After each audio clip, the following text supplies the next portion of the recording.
So, do colleges actually provide value? Is there any return on investment on colleges? You could look at all of the information online in terms of do they actually provide value, but I want to sort of talk about something that's different that is on the flip side of, do colleges provide value? So, in general, what you're looking at is a marketplace, right? So colleges are very much a marketplace where um, there are some that do well, some programs that do well and provide value for you, and some that don't, right? And there's a real mix across whether they actually provide value or not.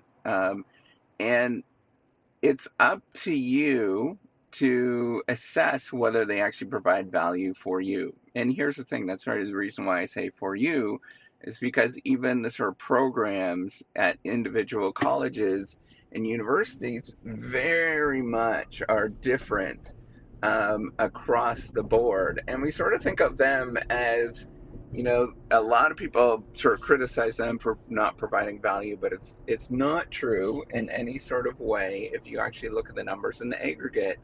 A good rule of thumb is each additional year of school adds about $10,000 of salary to you.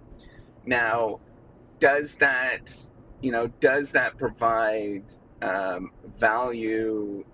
It's for you specifically? No, because everybody is different, and it depends a lot on your own situation and what you do with it.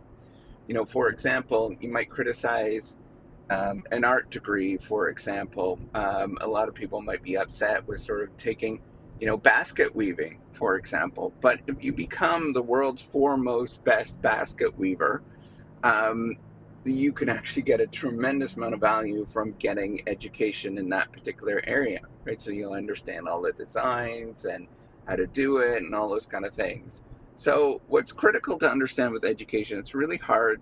So first of all, it's super hard to assess, is there value behind education? Because the value comes not immediately, right? It's one of these assets that require a significant amount of time to actually get value from it.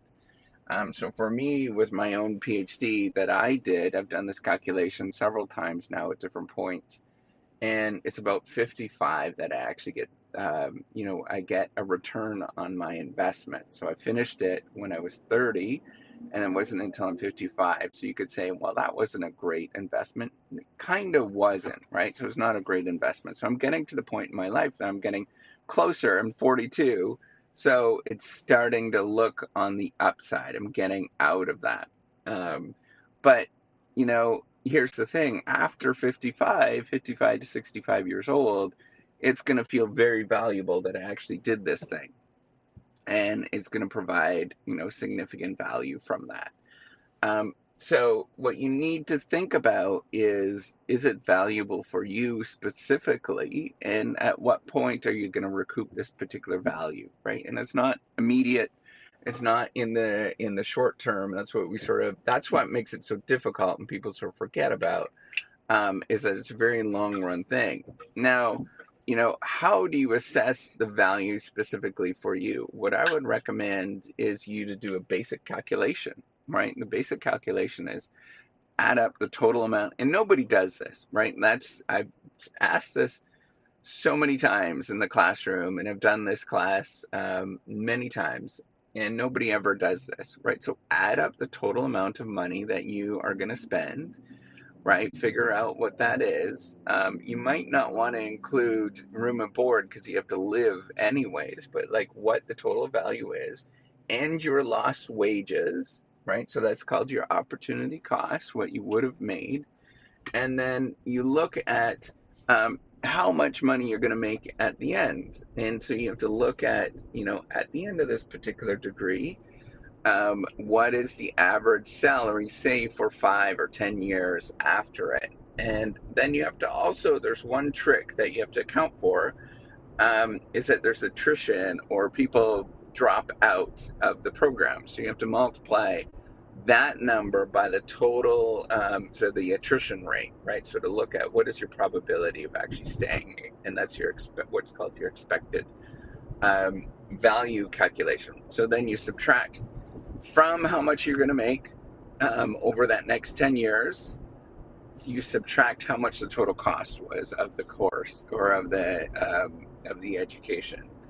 And if it's less, then you probably shouldn't choose that, right? It's not going to be worth your time and money.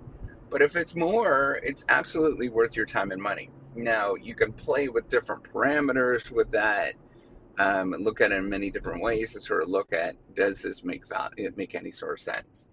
So what this is going to do is it's going to weed out programs that are just not great. And there's a lot of them that just really don't do a good job for providing any value. There's tons and tons and tons of them. Generally, what you're going to end up with are professional programs of some degree, like it's going to be engineering, mathematics for short, the things that you've heard of that provide value. Nursing, those kind of things, physical therapists, things that you've heard of that actually provide value. And when you look at those programs, they absolutely do. But the problem is, here's the trick. Here's another trick, is that those ones, everybody else knows that they provide value, so they're hard to get into. So here's your responsibility, is to actually study and do the work, right? So that is the trade-off that a lot of students get messed up on, and a lot of people get messed up on, is they think it's going to be easy. Hell no, it's not going to be easy. Don't ever expect that. That's silly to expect that. And even the programs that you think are going to be easy, they're not. They want to make sure that you actually get a good education. When you say you want to make sure you get a good education, that is AKA it's going to be hard, and you're going to have to work at it. So really think about that before you get into it. So I would recommend, if you're not serious, if you're really not serious, meaning how many of you are actually ready for this? If you're not ready for it, don't do it. It's going to be a waste of your time, a waste of your money, and you're going to get hurt along the ways. So I personally believe that far too many people are getting pushed into higher education, or pushed into education in general, when they're just not ready. They just don't want to do it. And I know that there's value that's there. But, if you're not ready for it, you're not ready to take it seriously, you're going to be a slacker. Come on, don't do it. It's not worth your time and money. You're wasting everybody's time. So don't do it if that's the case. But, if you're ready for it and you're eager and you really want to do something, go do it. It's actually going to be worth your value, and you're really going to, transform your life by doing it. So with that, that's all I wanted to say. Take care and have a wonderful day. Bye.